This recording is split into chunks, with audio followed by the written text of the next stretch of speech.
অনেক দিন ধরেই দেখছিলাম মামের মোবাইলে গ্রিন স্ক্রিন ইস্যু দেখা দিয়েছে। তাই মনে মনে ঠিক করে নিয়েছিলাম একটা নতুন মোবাইল কিনে দেব। তাই আমি আমার কন্টেন্ট ক্রিয়েশনের ইনকাম থেকে আমার শাশুড়ি মা অর্থাৎ মামকে নতুন এই মোবাইলটি কিনে দিয়েছি। মোবাইল কেনার উদ্দেশ্যে আমরা দুপুরের দিকে বের হয়ে গিয়েছিলাম। আমি, প্রিয়ম, প্রীতম এবং মাম সবাই মিলে চলে গিয়েছিলাম ফিনলে স্কোয়ারে, এবং তার আগে আমি আমার ব্যাংক থেকে টাকাটা তুলে নিয়েছি এবং সোজা চলে গিয়েছিলাম ফিনলে স্কোয়ারের জয় ইলেকট্রনিক্স শপে।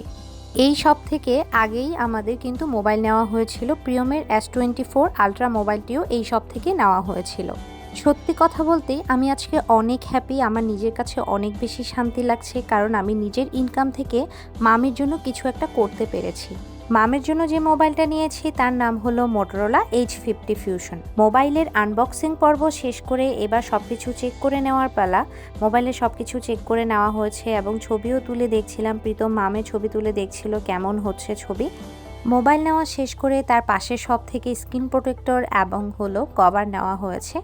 তারপর আমরা চলে গিয়েছিলাম খাওয়া দাওয়া করতে হাঙ্গার কিলার্সে। যেহেতু দুপুর টাইমে বের হয়েছি, খাওয়া দাওয়া পর্ব শেষ করেছি। যাই হোক, আপনাদের কাছে কেমন লেগেছে ভিডিওটা অবশ্যই কমেন্টে জানাবেন।